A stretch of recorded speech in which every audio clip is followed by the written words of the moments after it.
dans le monde échouent dans des casses démesurées des machines de guerre qui concentrent dans leurs entrailles le meilleur de la technologie de leur époque. Détruites au combat, usées d'avoir trop servi ou encore dépassées par des armes plus modernes, la plupart de ces machines finissent sur le sable d'un désert ou dans les herbes folles.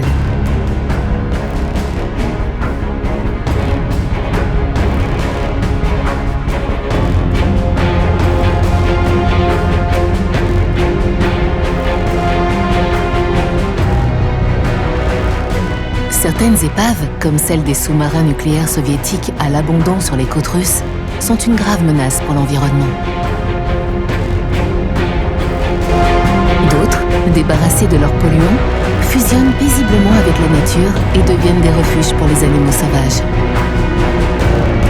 Certaines sont délibérément coulées en mer. Elles créent des récifs où s'épanouissent coraux et poissons et offrent un terrain de jeu aux plongeurs.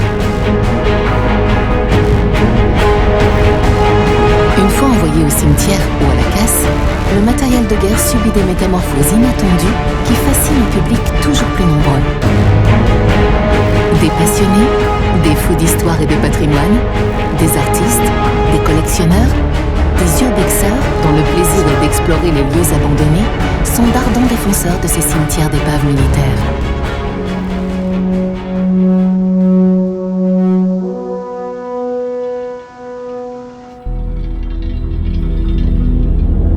Sur les sables de Tucson, au Texas, plusieurs milliers d'avions de tout type sont rassemblés dans ce que l'on appelle là-bas le plus grand cimetière d'épaves au monde. Le site a été choisi par l'armée américaine en raison de la sécheresse du climat, qui met les appareils à l'abri de la corrosion. Témoins fantômes de la course à l'armement de la guerre froide, beaucoup de ces appareils ne sont plus que des carcasses vides. Toutes les pièces et systèmes en état de marche ont été démontés et réintroduits dans le circuit des pièces détachées.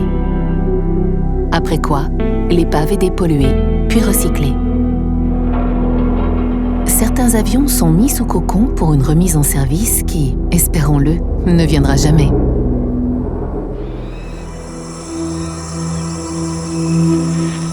Le cimetière de navires militaires de Landévennec, à la pointe de la Bretagne, fut autrefois très important. Son maire en est un fervent défenseur. Le lieu a accueilli des générations très différentes de bateaux. La voile, la transition après par les bateaux à vapeur, de très grosses unités qui ont stationné là. Les photos sont intéressantes parce qu'elles montrent aussi l'évolution en fait, des bateaux, la forme des coques qui a beaucoup changé et on le voit bien sur ce type de photos. Depuis 1910, de nombreux bâtiments de guerre de la flotte française, cuirassés, escorteurs, dragueurs de mines, ont connu là leur dernier mouillage. Il y a eu une époque où la Marine nationale en mettait beaucoup. Il y a eu, dans les années 70, c'était vraiment un cimetière de bateaux. Un cimetière est un lieu de mort, mais peut aussi être perçu comme un lieu de vie.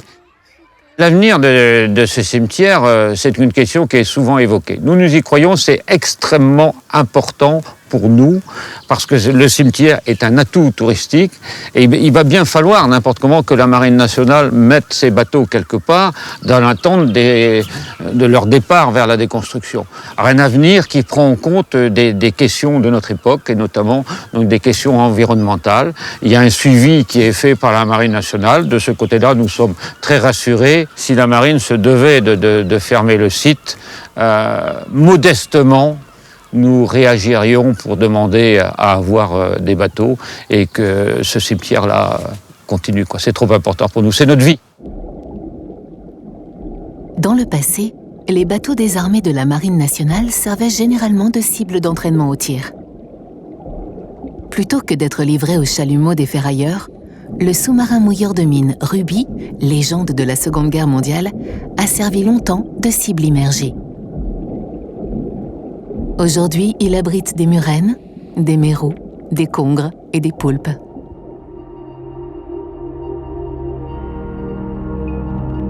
Certains navires des armées, appelés brise-lames, sont ancrés devant des ports ou devant des ouvrages exposés à la mer pour protéger ceux-ci de la houle et des vagues de tempête. La marine emploie actuellement une petite dizaine de ces anciens bâtiments en brise-lames.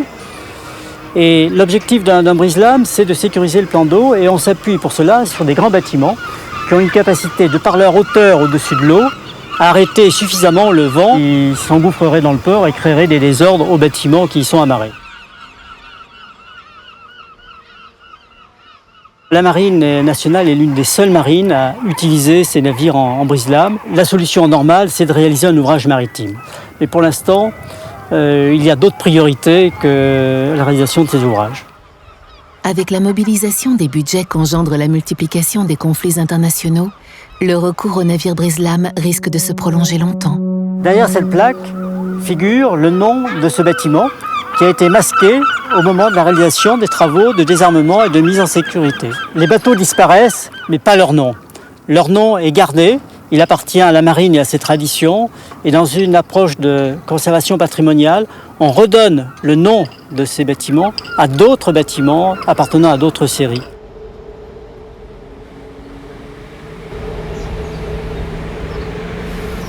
C'était les emplacements des missiles mer-mer. Tout a été enlevé.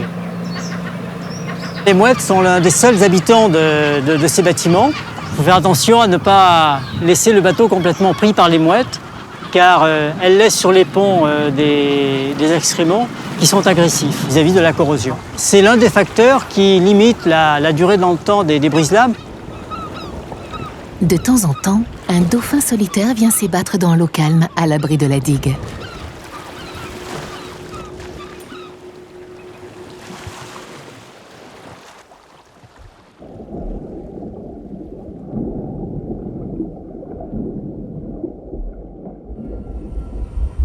Les brise-lames et les carcasses à bout de force sont remorquées à Landévennec, où elles attendent leur dernier voyage qui les mènera au chantier de déconstruction.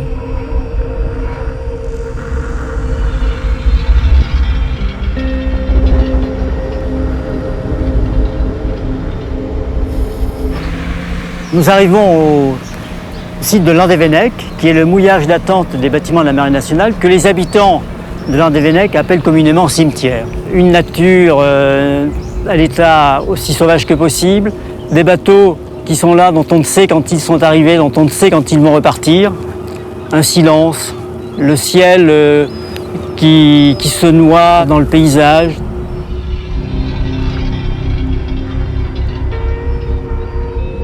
On ne sait plus où on est hors du temps.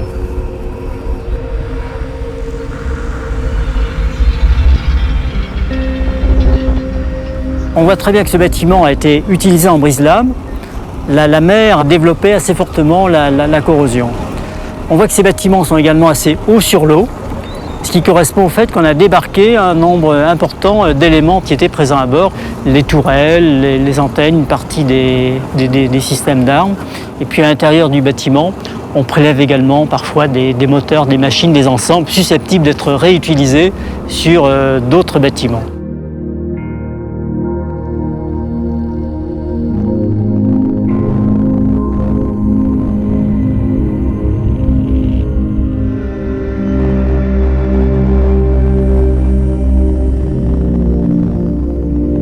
Quand on voit ce bâtiment dans l'état où il est, qu'on se rappelle qu'il a été le bâtiment amiral de l'escadre de la Méditerranée, on voit combien le temps fait son œuvre sur un bateau qui n'est plus entretenu quand il n'y a plus d'équipage qui vit à bord.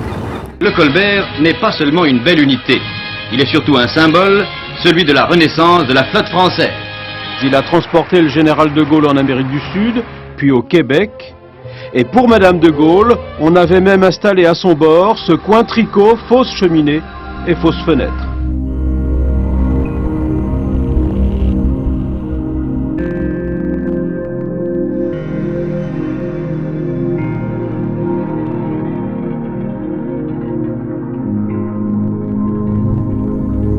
C'est un bateau qui était puissamment armé. Il y avait des missiles à l'arrière, une artillerie secondaire sur le côté, un peu plus sur l'avant, vous avez des canons plus récents. On aperçoit encore ces radars, les radars de veille aérienne. Et même avec la meilleure bonne volonté du monde, on ne réussirait plus à lui donner vie. C'est plus le Colbert.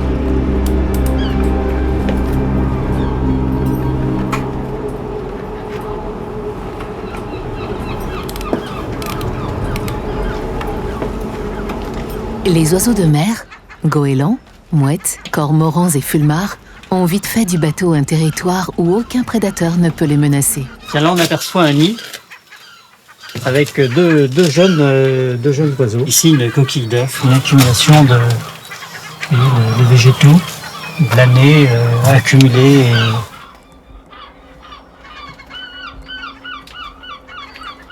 L'on voit autour du nid une quantité importante de guano qui montre qu'il y a une présence forte de tous ces animaux, de tous ces oiseaux à bord qui ont vraiment pris possession du bateau. Aujourd'hui, ils sont chez eux.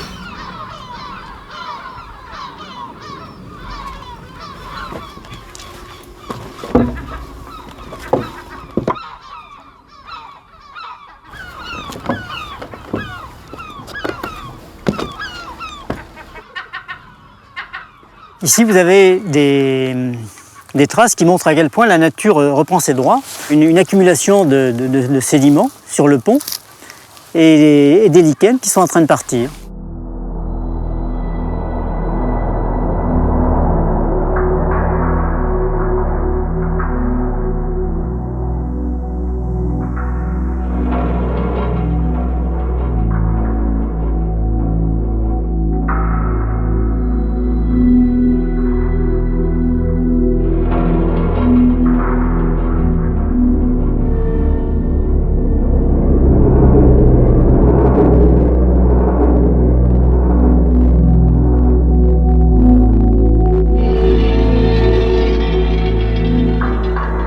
Deux maquettes qui ont servi à l'entraînement des équipages en son temps. Et ces maquettes sont restées à bord car lorsque le bâtiment a été utilisé à Bordeaux comme musée, il y avait la volonté d'avoir un bâtiment le plus proche possible de sa configuration en service. Et au bout d'une dizaine d'années, l'équation économique de son utilisation en musée a montré qu'elle n'était pas rentable, il n'y avait pas suffisamment de visiteurs. Et à ce moment-là, le bâtiment est revenu sur ce mouillage d'attente dans la perspective de sa prochaine déconstruction. Tous les bateaux militaires sont-ils condamnés à finir au fond de l'eau ou à être mis en pièces jusqu'au dernier bout de métal? Le Maillé-Brézé démontre que cette fin n'est pas inéluctable. Ce bateau, le Maillé-Brézé, devait finir à Landévennec comme tous les navires qui étaient désarmés par la Marine nationale. Heureusement, on a pu obtenir l'attribution de ce navire pour le port de Nantes pour en faire un bateau musée. Il est classé monument historique, c'est le seul bateau militaire en France classé dans cette catégorie.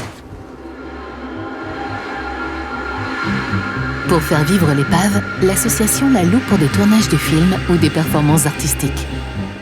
C'est par la forme et par la couleur qu'on vient crypter la forme du bateau. On aimerait que de loin, le bateau paraisse le plus plat possible aussi. Durant les 2 guerres mondiales, des bâtiments militaires ont utilisé des camouflages qui brouillaient les formes des navires et gênaient les artilleurs ennemis pour ajuster leurs tirs. Ça a été un principe qui consistait à modifier la perception du bateau, donc à modifier sa structure, créer des déformations optiques, vues au travers du périscope, viennent parasiter la silhouette du bateau en gros. Si la reconversion du Maillé-Brézé a été une réussite, celle du Colbert s'est soldée par un échec. Sans doute parce que, beaucoup plus grand, son entretien coûtait trop cher. La peinture qui s'écaille de manière très hors du temps, de manière très artistique, avec des effets graphiques que l'on aurait de la peine à réaliser si on avait voulu le faire.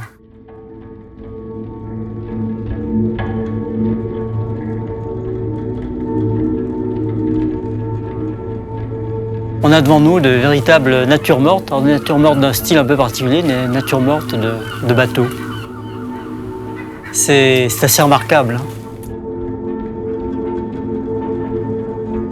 Les carcasses en sursis de Landévennec ont inspiré Paul Bloas, un peintre brestois qui exerce son art dans les lieux délaissés. Esthétiquement parlant, pour moi, le cimetière de Landévennec a une ambiance extrêmement pesante, extrêmement fantomatique. La ruine est toujours porteur d'imaginaire. Chacun apporte ses propres fantasmes, ses propres visions. Et comment moi j'apporte mes propres visions qui sont ces images collées.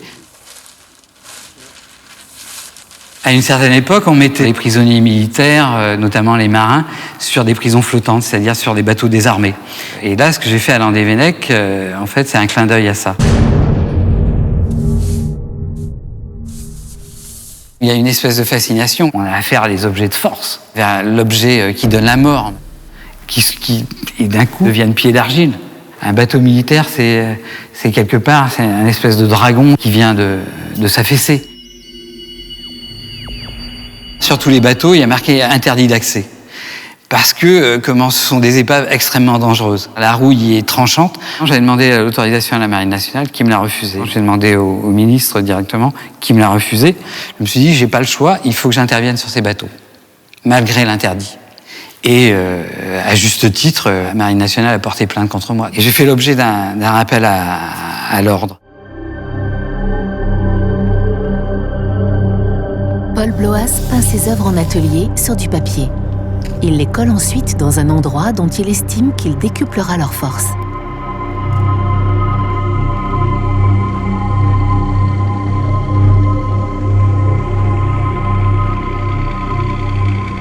On conçoit tout à fait qu'une partie du public s'intéresse à ce site et ait envie de pouvoir en profiter.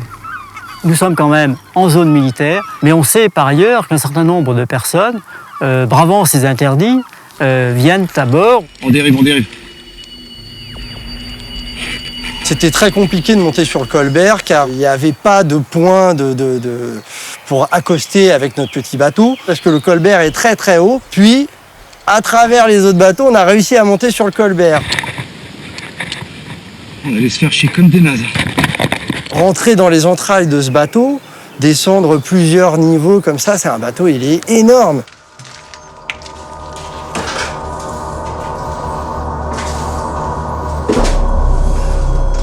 Tout était noir, tout était très noir. On descend plusieurs étages. Putain. On sait même pas trop où on va. On est pris un petit peu par le stress, la peur aussi. T'es vers où? Si jamais la marine venait faire leur ronde. Oh putain. C'est l'infirmerie. Et puis il y règne des odeurs très particulières, très fortes. Ce ressenti, c'est comme une vibration en fait qui nous a envahis. C'est une très bonne drogue.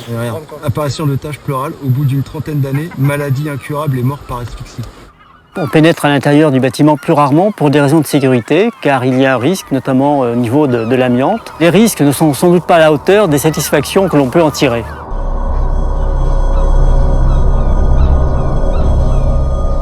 Il y a une douzaine de coques en attente de déconstruction.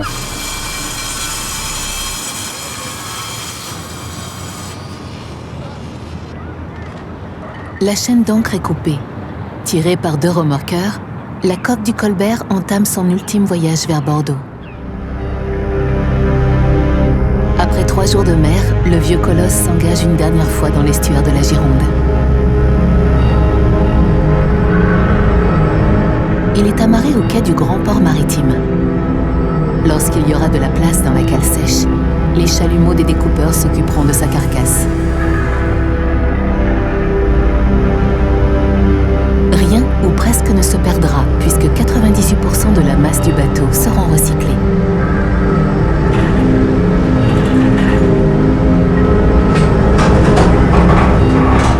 Les métaux ferreux seront revendus aux aciéries du Pays Basque, espagnols et français. L'amiante et les produits toxiques seront traités dans l'unité spécialisée du site.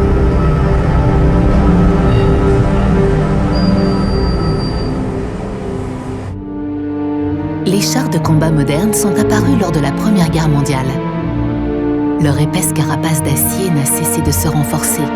Leur équipement est de plus en plus sophistiqué, ce qui n'empêche pas que des carcasses carbonisées prolifèrent sur tous les champs de bataille de la planète.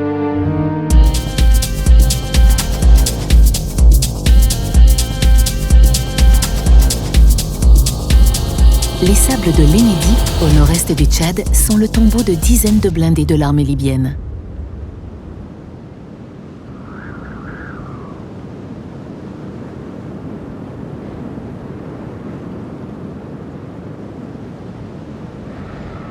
Tout ça, c'est le cimetière des chars blindés.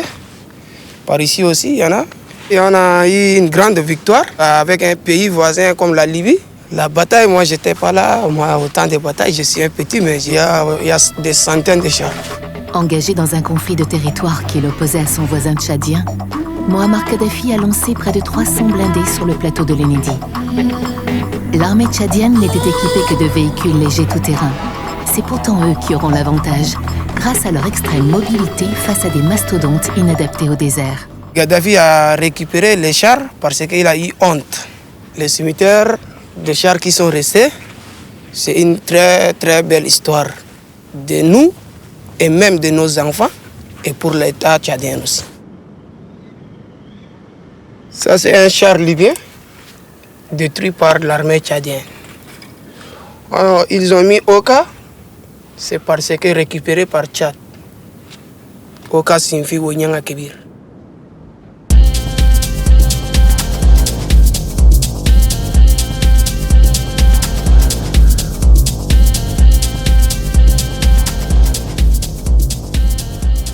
Plein de sable là-dessus. À l'intérieur, c'est plein de sable déjà.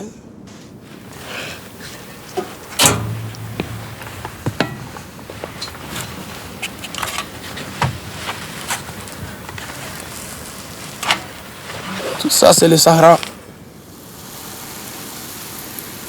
Nous sommes au milieu de la désert. On trouve par ici, on trouve le Soudan. Par là, on trouve la Libye.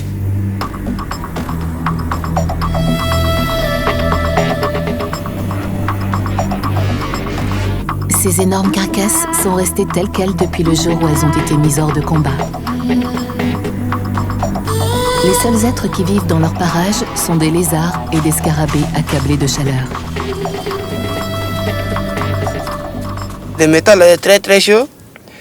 Si tu as besoin, tu peux faire une omelette de F sur cette métal. Hein.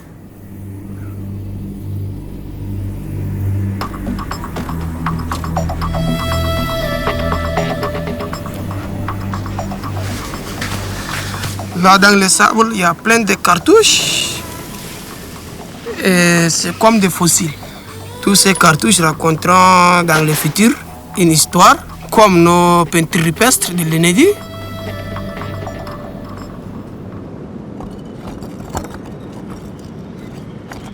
La guerre de Bosnie-Herzégovine a éclaté en avril 1992 et a cessé 3 ans et demi plus tard. Les souvenirs de cette tragédie sont encore vifs. Nous sommes ici sur le site d'une bataille, un cimetière de blindés.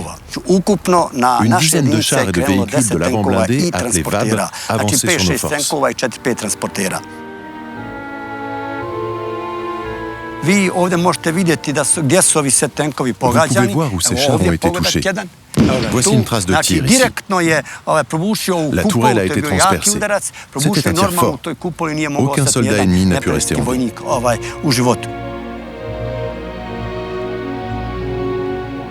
Nous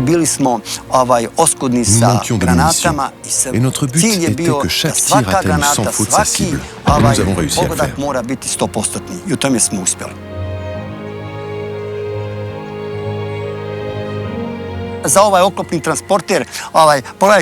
Ce VAB a été touché par notre obus de 120 et d'autres projectiles anti-blindés. Regardez, ce sont les chars que les forces ennemies ont retirés. Elles ont réussi à évacuer 8 chars et 2 ou 3 transporteurs blindés en une seule nuit.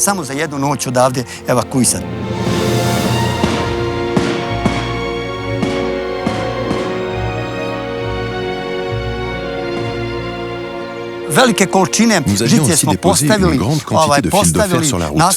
Et ce char s'est arrêté quasiment tout seul. Et même sans notre tir, il n'aurait pas avancé plus loin, car il était bloqué.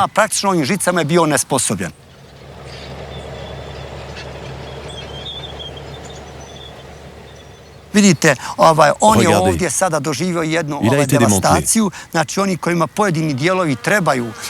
Des gens utilisent des pièces pour leurs besoins personnels. Ils viennent se servir. Pour éviter cela, nous souhaitons très prochainement avoir un lieu où rien ne pourra être volé sur ces chars et ces VAB.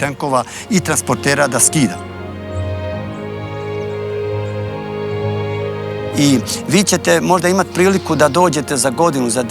aurez peut-être l'occasion de revenir dans un an ou deux, lorsque ce site sera transformé en musée, où l'on viendra de manière organisée et où les jeunes générations apprendront ce que leurs aînés ont fait, afin que cela ne se reproduise plus jamais.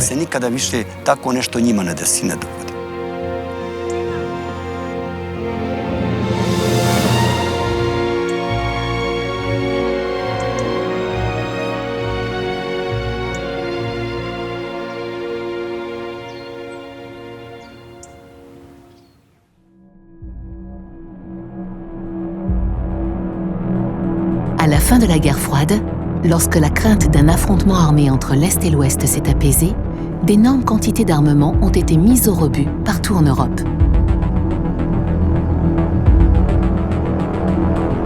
Après la chute du mur, l'armée allemande a réformé plus de 15 000 chars et véhicules blindés qu'elle a stockés sur ce site à 150 km de Berlin.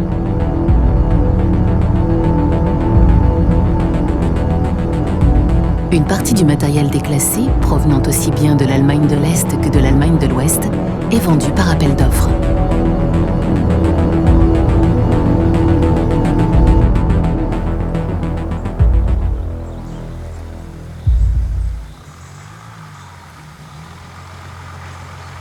Yves Déaume s'approvisionne régulièrement en matériel militaire qu'il entrepose discrètement sur un vaste terrain dans un coin reculé des Ardennes belges.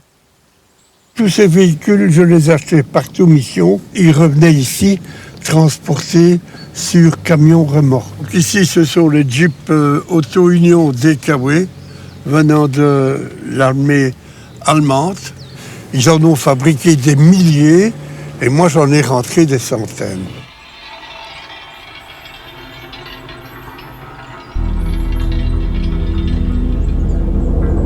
En 20 ans, près de 6 000 véhicules tout-terrain ont été stockés sur 6 hectares pour être revendus en seconde main, principalement en Europe, mais aussi sur le marché africain, à des acheteurs qui recherchaient du matériel robuste et à petit prix pour les carrières ou les travaux publics.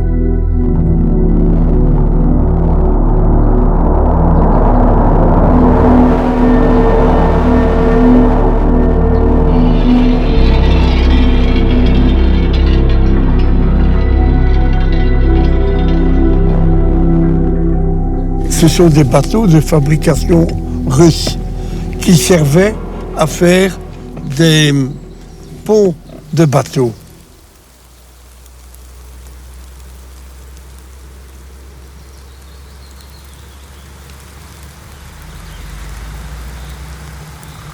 Des collectionneurs se sont récemment intéressés à ce type de véhicule. C'est un blindé de fabrication belge dont j'en ai acheté 14.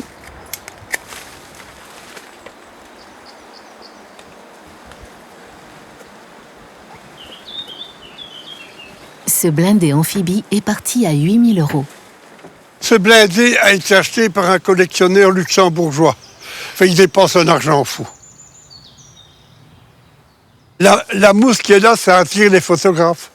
C'est tellement beau que j'ai un professeur d'université à Anvers qui est déjà venu 2 fois pour faire des photos. Et quand il voit des histoires comme ça, pour eux, c'est du gâteau.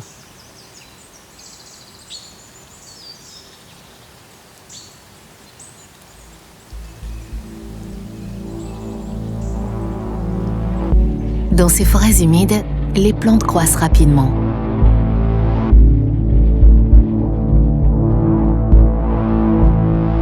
Les mousses et les lichens se fixent sur la tôle aussi bien que sur les pierres et l'écorce des arbres.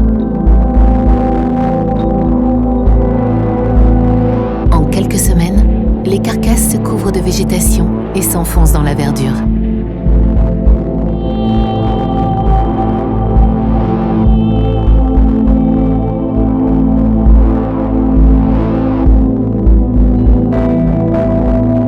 La forêt absorbe petit à petit toutes les épaves.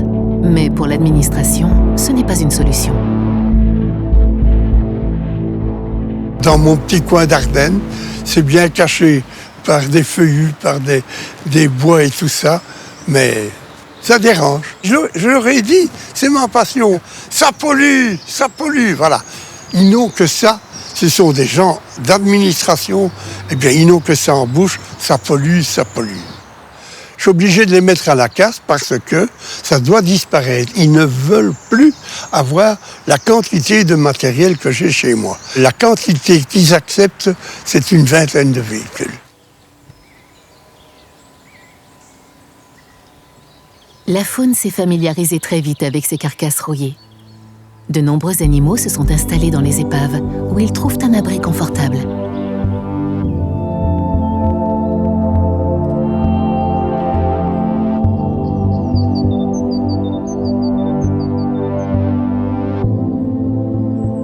Un nid d'oiseau qui est dans un camion, il est bien protégé, comme quoi notre matériel sert à la reproduction des animaux.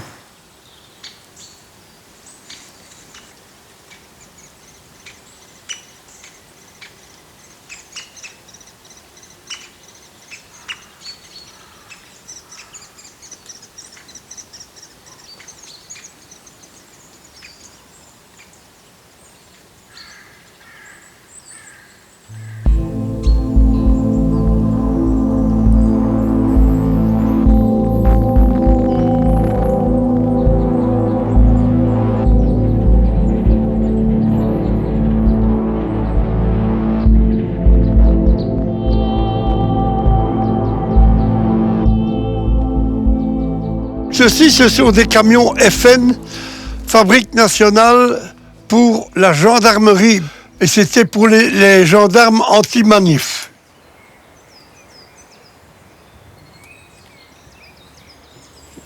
Ces anti-manifs transportaient 12 gendarmes avec matraque, avec lacrymogène et tout le bazar.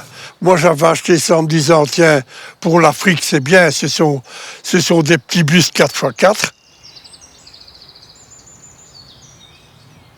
Les supports d'armes qui sont ici, avec chaque fois tourelle pour pouvoir observer. Et il y a une deuxième tourelle qui est là au-dessus pour un adjoint. De rester, c'est abîmé, hein. Un véhicule qui ne bouge pas souffre plus qu'un véhicule qui roule.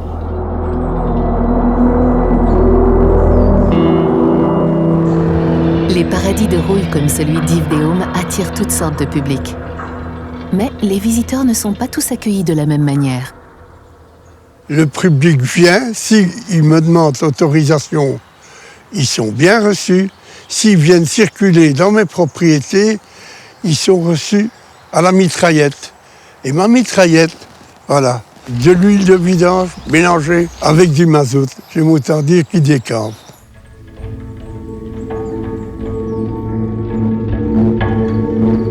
Les engins militaires vintage d'Yves Déôme ne peuvent manquer d'attirer ceux qu'on appelle les urbexeurs. Autrement dit, les explorateurs urbains qui se rendent sur des lieux abandonnés et interdits d'accès.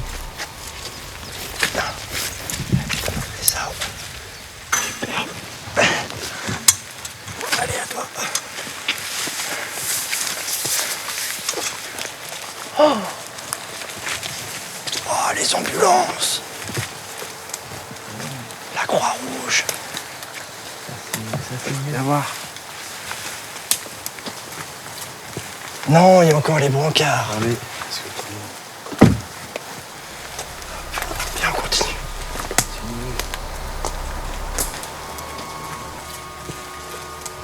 Waouh. Oh, la nature reprend ses droits. Et on va essayer d'ouvrir. Super. La carte grise. Je vais essayer de le prendre en photo.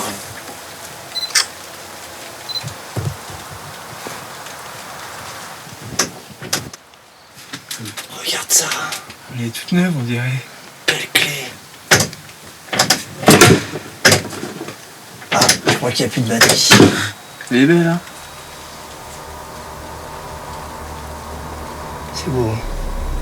J'ai visité ce site il y a une dizaine d'années, mais j'ai pas pu rester très longtemps parce qu'au bout d'une dizaine de minutes, le propriétaire a tiré un coup de feu en l'air. J'ai référencé dans ce roadbook les différentes explorations que j'ai pu faire dans le domaine militaire, avec des photos très intéressantes. Et aujourd'hui, ce qui est bien, c'est qu'on peut se rendre compte que les véhicules ne sont plus visibles du tout. Et là, on sent bien que la nature a repris ses droits.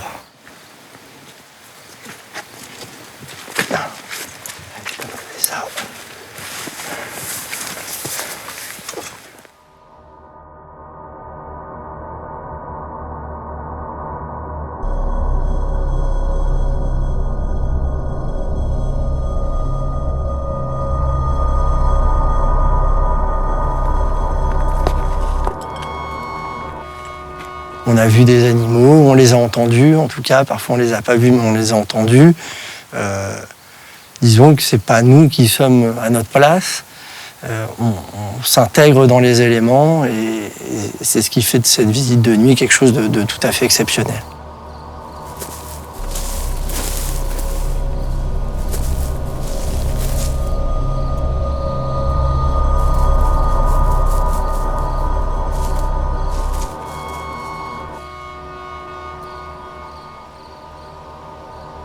Sur ce site, la particularité, c'est qu'on trouve beaucoup de véhicules d'Allemagne de l'Est, et ça nous ramène à la période de la guerre froide. C'est une façon différente de s'intéresser à l'histoire, et c'est ce que je trouve le plus fascinant, c'est de ne pas ouvrir un livre d'histoire pour la découvrir.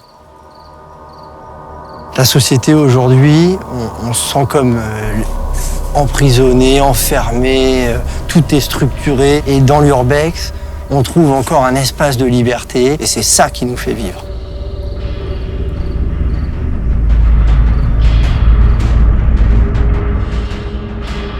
Mais voilà un film qui a été tourné dernièrement. C'est un endroit qui est splendide, qui est recherché par des sociétés de production parce que le décor de véhicules anciens venant de l'armée est pratiquement introuvable.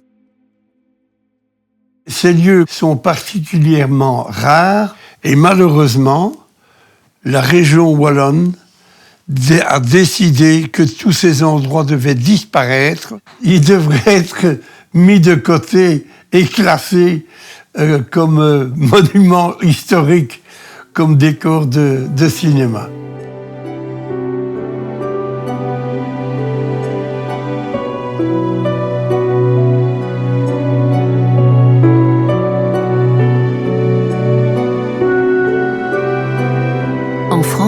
Sur un terrain à l'écart, un autre cimetière, jonché de jeeps, d'ambulances et de camions, mais cette fois américains, se transforme parfois en plateau de tournage. Ces véhicules de la Seconde Guerre mondiale semblent attendre le souffle des équipes de cinéma pour se réveiller. Ce qui est fascinant ici, c'est que c'est un lieu de tournage assez fantastique pour les cinéastes. Et on a plus de 650 véhicules et du coup, ça crée un paysage complet. Et même nous, je dois dire qu'en hiver en particulier, les petits matins blanchis, c'est vraiment assez impressionnant.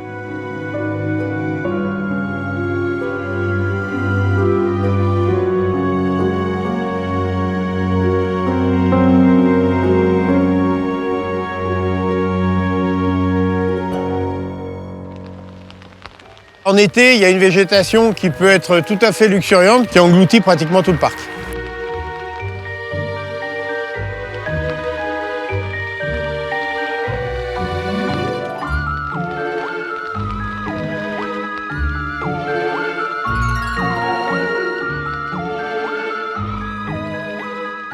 C'est un cimetière des éléphants en fait, c'est-à-dire que y a tout un morceau d'histoire et en même temps à l'intérieur des choses très rares. J'ai beaucoup d'artistes qui viennent. On a eu des mannequins qui ont fait des photos de mode, on a des photos d'art.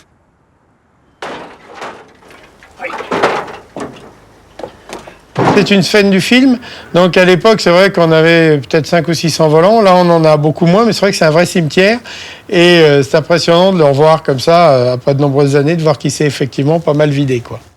Pour moi, de toute façon, le cinéaste, il a repris cet endroit-là qui est certainement le plus emblématique de la maison. Oui.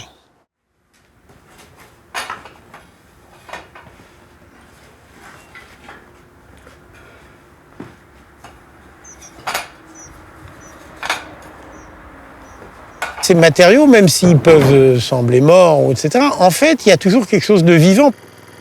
Les hommes qui viennent ici veulent faire vivre un morceau d'histoire, ils veulent faire vivre un morceau d'art, ils veulent faire vivre quelque chose. On peut y voir une forme de fin du monde. Il y a en plus la nature qui reprend le dessus dans certains véhicules et qui ne nous empêche pas, en fait, c'est surtout ce qui surprend les gens, c'est que ça ne nous empêche pas tout à fait de démonter des pièces, de les remonter, de les restaurer, de refaire des véhicules neufs avec ce qui paraît être des épaves condamnées.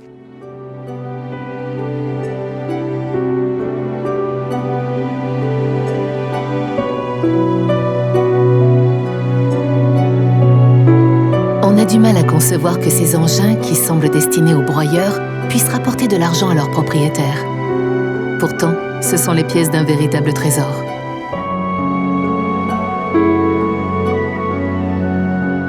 Ici, vous avez le petit frère de l'Halftrack qui s'appelle Scootcar.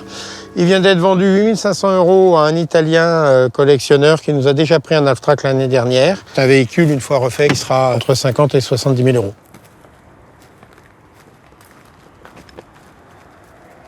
Près de 300 ambulances, fabriquées pendant la Seconde Guerre mondiale, ont été entreposées ici. Il n'en reste plus aujourd'hui qu'une quarantaine. Ici, on a deux types de croix. Le premier modèle, c'était le modèle en fait aux normes de 1914, mais les Américains les ont agrandis pendant la Seconde Guerre mondiale parce que, évidemment, vues d'avion, elles étaient trop petites et on risquait de bombarder des blessés.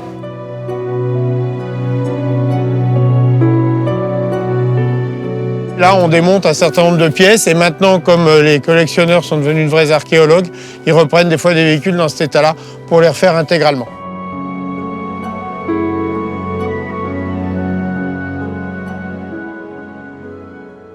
Ce véhicule, ce n'est plus qu'un squelette parce que nous en avons vendu pour 5 ou 10 clients. Nous pensons que nous vendrons encore le réservoir sur ce véhicule, les pare-chocs et les ressorts qui, malgré une allure un peu moussue, seront restaurés, sablés, lavés et pourront servir sur un véhicule qui pourra rouler dans des conditions tout-terrain sans aucun problème.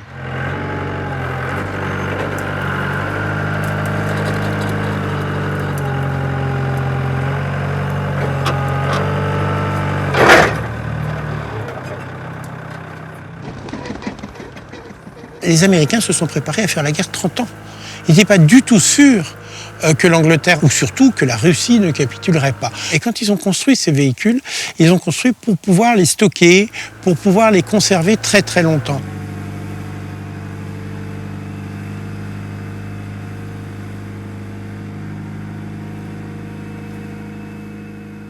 On a la chance d'avoir pas trop de pluie. Le froid et la neige n'est pas vraiment un problème pour ce genre de véhicule. Et on n'a pas trop d'air salin, donc ça nous permet de les conserver assez bien.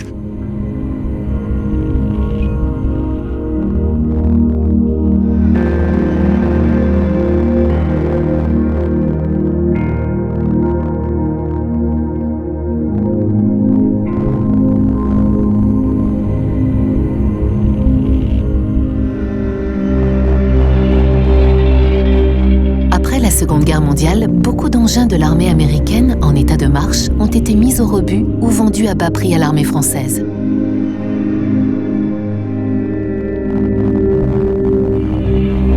Le père de Jacques avait senti le bon filon en rachetant en quantité ce matériel des surplus militaires. Ses premiers clients ont été les entreprises de travaux publics et les forestiers. Les collectionneurs ne sont venus que bien après, dans les années 70.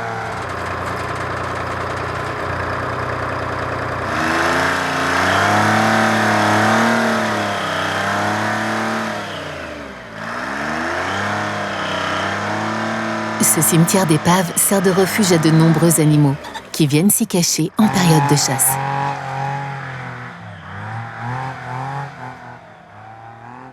La spectaculaire réconciliation de la rouille et de la nature pourrait déboucher sur un tout autre projet que celui d'aujourd'hui. Je commence à me poser des questions, d'essayer de conserver effectivement un certain nombre de véhicules avec comme seule finalité de les montrer dans cet état. C'est est-ce qu'on peut laisser ça dehors ou comment on peut le protéger, parce que malgré tout, même si c'est là depuis longtemps, même si c'est des fers un peu épais, ça finit quand même par fondre un peu.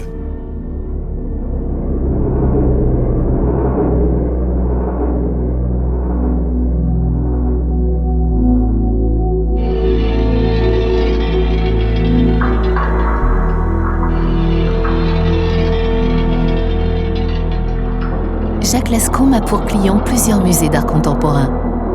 Celui de Thierry Hermann, la demeure du chaos près de Lyon, est le plus grand hommage qu'on peut faire à la rouille qui grignote la vie. Salut Jacques, comment tu vas? Eh ben voilà, on l'a. On a bien fait, tu vois, entre le cadre CRS et ça, c'est beaucoup plus symbolique, c'est dans l'air du temps. Qu'est-ce que tu en fais ce coup-ci? Ah bah écoute, on va le customiser à la Mad Max, on va le mettre en situation, comme on dit. Donc tu peux t'appuyer là-dessus, tu peux monter dedans et tu peux monter dessus. Hop. C'est de la tôle épaisse, ça craint rien. Tu peux aller là-dessus, y a pas de souci.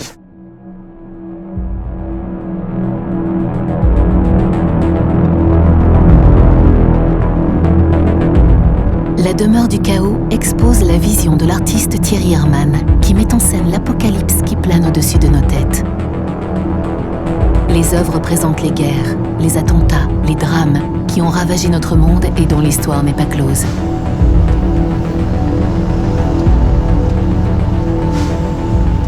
C'est bon, superbe. T'as bien pris tu la... peux braquer là? Ouais, c'est tout bon, tu peux. Tu peux braquer encore un peu? Vas-y, réattaque. C'est bon. Ça prend, c'est bon. À gauche, longez la main, c'est bon. On va pouvoir le finir à la main. Allez. Allez. Vas-y, voilà, on est bon. Affaire terminée. Bon. Voilà. Une affaire qui roule. Hop.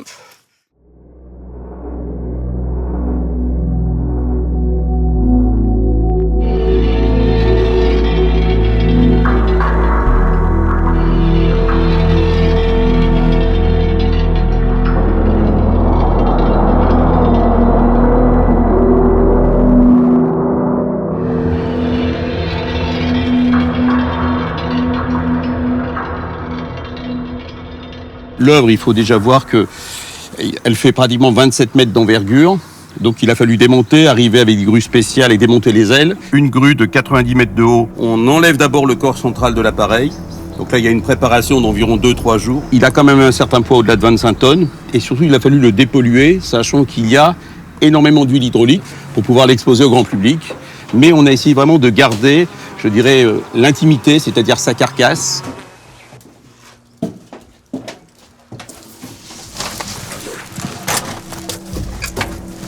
Alors, cette sculpture-installation monumentale est utilisée par de grands photographes. Ils ont su parfaitement décrypter et comprendre cette violence que caractérise ce type d'œuvre. En fin de compte, la violence vient du ciel.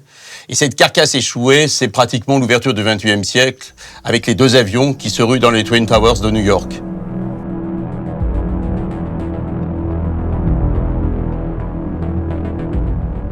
Ce qui est intéressant, c'est que la guerre, au départ, s'incarnait dans l'humain. Au XXe siècle, surprise, la guerre s'est incarnée dans les tanks, puis l'aviation, puis tous les véhicules militaires. Et c'est pour ça que nous autres artistes et plasticiens, on a cette fascination pour transformer le véhicule militaire, qui est en même temps symbole de peur, de mort, de post-apocalyptique, et aussi de transformation de la société.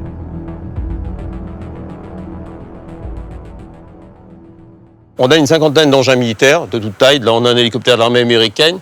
Fait intéressant, là, on a un véhicule anti-guérilla urbaine qu'on a aménagé spécifiquement, qui est un monstre, dans lequel on peut voir, c'est une vision de la Mad Max, qui finalement symbolise très bien notre siècle, comme quoi finalement le cinéma précède la réalité. Et une fois de plus, le spectateur se prend de plein fouet le regard obscur du XXe siècle. Il y a réellement une poésie du matériel militaire. Beaucoup d'artistes ont métamorphosé des engins blindés dans des œuvres singulières, mystérieuses, terrifiantes ou amusantes. Armand, un artiste français, a récupéré des blindés et des canons pour créer un immense totem d'épave dans du béton.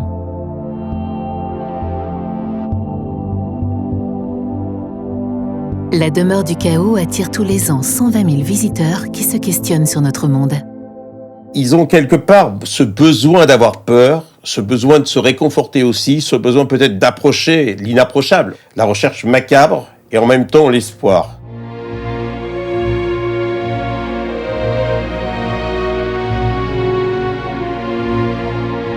Que vont devenir les nécropoles de véhicules militaires?